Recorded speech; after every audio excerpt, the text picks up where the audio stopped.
Selamat datang di Papan Tulis Online Matematika bersama saya Elfrida Sidabutar. Semoga kita tetap semangat dalam memahami materi-materi matematika. Oke, selamat berjumpa kembali dalam video pembelajaran pemaparan materi kita.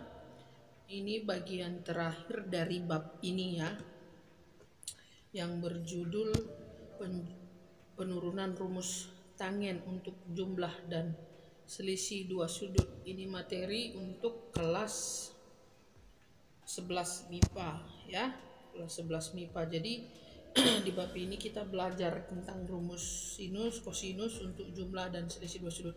Bagian ini saya khususkan untuk penurunan rumus tangen jumlah dua sudut.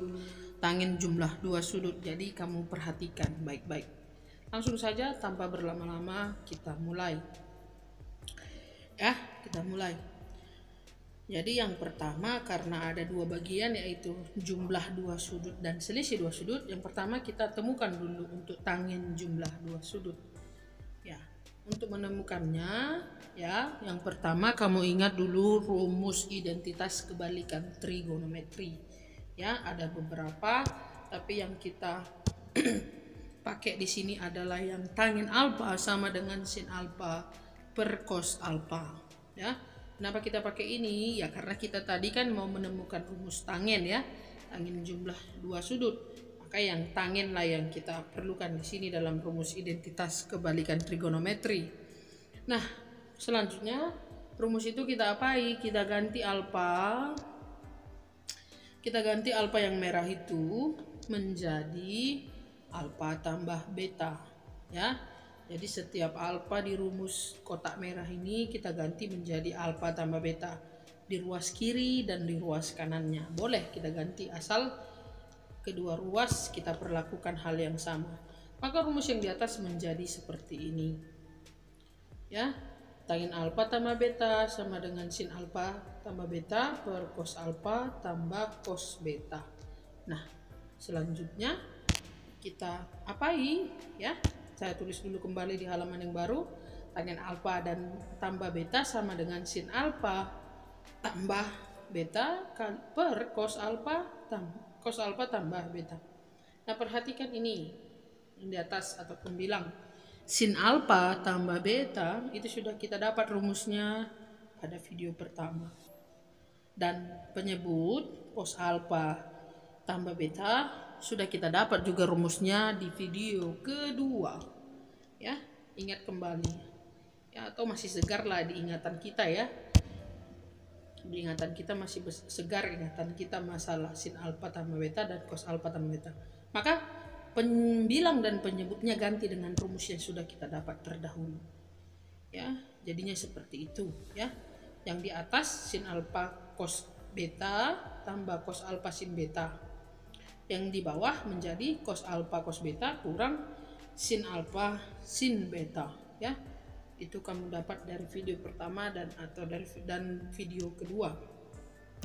Nah, selanjutnya rumus ruas kanan ini ya, pembilang dan penyebutnya saya mau perlakukan pembilang dan penyebutnya saya mau bagi dengan cos alfa cos beta ya, dua-dua. Atas dibagi cos alfa cos beta, di bawah juga dibagi cos alfa dan cos beta. Jadinya begini ya. Yang di atas kan sin alfa cos beta tambah cos alfa sin beta, saya bagi dengan cos alfa cos beta.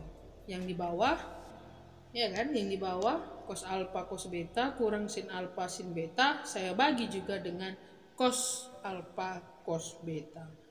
Tujuannya supaya lebih sederhana ya. Nah, selanjutnya diapai ya kan?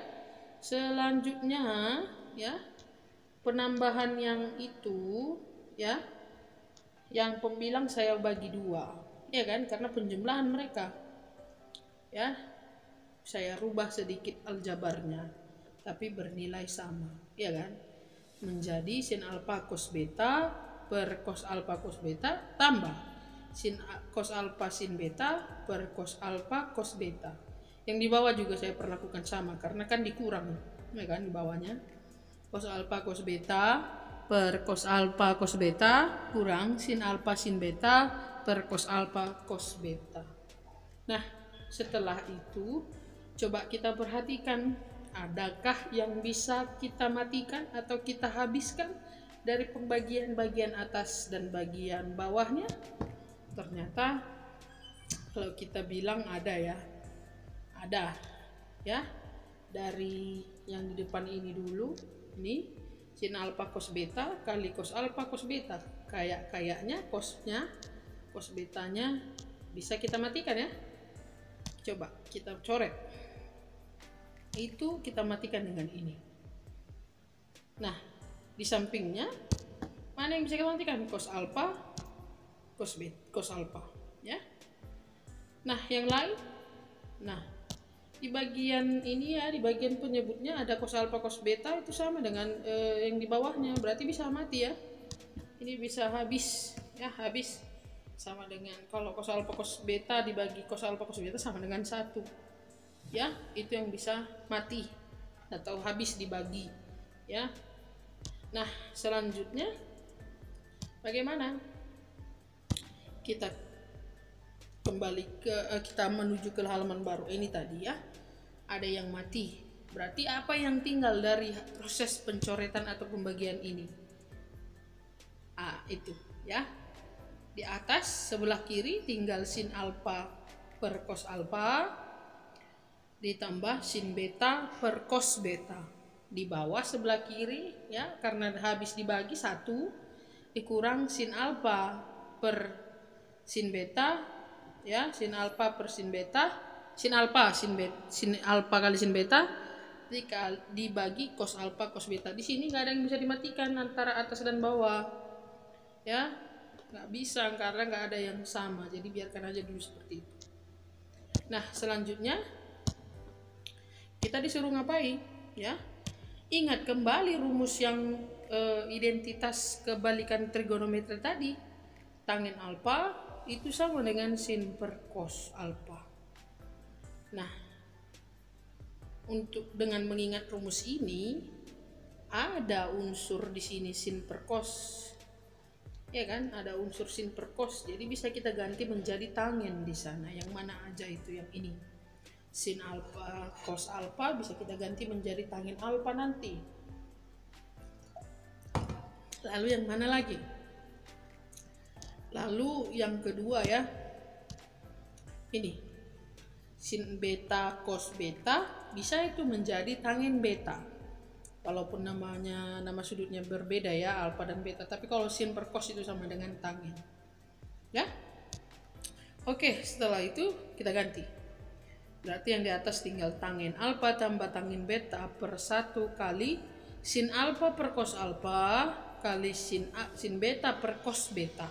Saya pisah ya, boleh mereka saya pisah. Kenapa? Supaya kita kaitkan lagi dengan rumus identitas kebalikan trigonometri ya. Ada sin per cos di sana.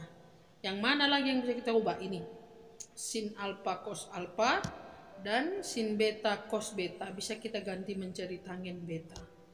Maka rumus itu menjadi seperti ini ya. Rumusnya menjadi tangen alfa tambah tangen alfa tambah beta sama dengan tan alfa tan beta per 1 kurang tan alfa kali tangen beta. Nah, ini yang dimerahi ini, inilah sudah dapat kita yang rumus yang pertama untuk tangen jumlah dua sudut ya. Sudah dapat kita untuk rumus yang pertama itu tangen jumlah dari dua sudut ya. Rumusnya tan alfa tan beta per 1 kurang tan alfa kali tangen beta. Nah ya, kita lanjut ya. Kalau sudah kita dapat jumlah dua sudut, maka selanjutnya yang mau kita cari apa? Menemukan rumus tangen selisih dua sudut ya. Nah, sebelumnya begini, kalau kamu mau mencatatnya, pause ya per session ya, atau per lembar. videonya, atau tonton dulu secara keseluruhan baru tonton kembali, tetapi dengan cara pause untuk mencatatnya lengkap di bukumu. Ya, pelan-pelan pahami penurunan rumus ini agar kamu bisa mendapatkan konsepnya dari mana. Ya, karena tugas saya guru adalah menurunkan konsep, bukan hanya mengerjakan atau mengerjakan soal. Oke, selanjutnya untuk menemukan tangen selisih dua sudut, kita bawa rumus yang baru kita temukan, ya. Yang baru kita temukan tadi adalah tangen alfa tambah beta sama dengan tan alfa tambah tangen beta per 1 kurang tangen alfa kali tangen beta. Selanjutnya seperti biasa kita mau ganti beta menjadi minus beta. Berarti setiap beta di rumus yang pertama ini kita ganti menjadi minus beta. Ya. Jadi rumus yang itu kita ganti, itu juga kita ganti.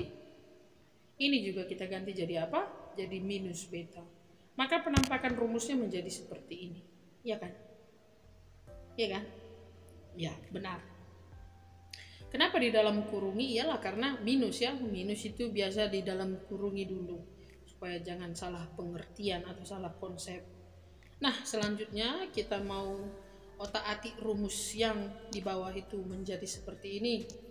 Kita tulis dulu kembali ya, rumus yang sudah kita ganti betanya menjadi minus beta. Nah, selanjutnya kita apai? Lihat ya, yang bertanda merah. Saya mau kalikan dulu ke dalam positif kali negatifnya itu. Ya, saya mau kalikan dulu ini. Maka rumus ini menjadi seperti ini. Tangen alfa kurang beta sama dengan yang di sebelah kanan masih tetap, belum saya ubah-ubah. Nah, setelah yang sebelah kiri kita aljabarkan, maka sekarang mau kita aljabarkan yang sisi sebelah kanannya. Yang mana, bagaimana kita aljabarkan? Sebelum kita mau mengaljabarkannya itu, ingat kembali rumus trigonometri sudut minus ya. Di rumus itu dikatakan bahwa tangen minus beta sama dengan minus tangen beta. Ya, biasa kamu dapat dari kelas 1. Jangan tanya dari mana itu. Tanyalah dirimu, belajar sendiri untuk mengulang di kelas 1. Ya. Dari rumus itu, maka selanjutnya bisa kita ubah yang di lingkaran ini. Ya, tangen minus beta berarti nanti berubah menjadi minus tangen beta. Mana lagi? Mana yang bisa kita ini ya, itu juga bisa kita ubah menjadi minus tangen beta di bawah nanti. Oke, kita ubah, maka rumus itu berubah menjadi ini. Ya kan? Tangen alfa kurang beta sama dengan tangen alfa tetap tambah minus tangen beta per 1 kurang tangen alfa kali minus tangen beta. Jadi yang dilingkari merah di bagian bawah sudah berubah ya. Nah, setelah berubah, apa yang kita lakukan? Ini ada lagi positif kali negatif. Kita kalikan dulu ya. Kemudian mana lagi? Ini minus tangen alfa dikali minus tangen beta, bisa nanti kita kalikan ya. Minus kali minus apa? Oke, kita kalikan atau kita proses yang saya tandai merah itu menjadi ini, tangen alfa kurang tangen beta sama dengan tangen alfa di atas tadi positif kali negatif ya, jadi kurang tangen beta per ini yang saya tandai minus tangen alfa kali minus tangen beta itu sama dengan positif tangen alfa kali tangen beta. Nah, setelah itu tidak ada lagi yang bisa kita sederhanakan atau kita aljabarkan. Nah, oleh karena itu kita jadi dapat rumus yang baru untuk tangen selisih dua sudut seperti yang saya tandai itu. Ya, kamu pelajari, pause videonya untuk mencatatnya di bukumu. Ya, ulang-ulang untuk menerima konsepnya dari video ini. Ya. Nah, kita sudah dapat tanggen jumlah dan selisih dua sudut. Jadi kita simpulkan dulu ya, kita simpulkan dulu semua rumus yang kita dapat dari video 1, video 2 dan video 3 apa saja itu ya, apa saja itu. Jadi kita sudah punya 6 rumus trigonometri untuk jumlah dan selisih dua sudut, yaitu ya, untuk sinus kita dapat yang dua ini ya kan, untuk kosinus kita sudah dapat yang dua ini juga, dan untuk tangen dari penurunan rumus barusan kita juga sudah dua dapat rumus ini. Jadi total rumus kita untuk jumlah dan selisih ada 6 untuk kosinus, sinus dan tangen ya, 6. Dihafal rumus ini deh untuk kamu yang anak-anak IPA. Pelan-pelan lah ya, dengan cara menghafalnya bukan diucapkan berulang-ulang, tapi dengan cara nanti kita sering mengerjakan soal menggunakan rumus ini, diharapkan bisa kamu hafal ya. Nah, itulah penjelasan saya atau pemaparan saya tentang penurunan rumus. Terima kasih sudah menyimak materi ini, dan tetap ikuti video-video atau tunggu video-video pemaparan materi kita selanjutnya ya. Saya sudah jelaskan kenapa saya pakai video untuk kamu pahami ya.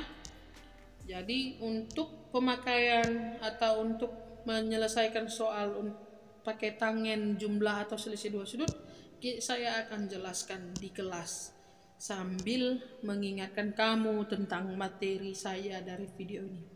Jadi simak terus, belajar terus, jangan main game terus ya.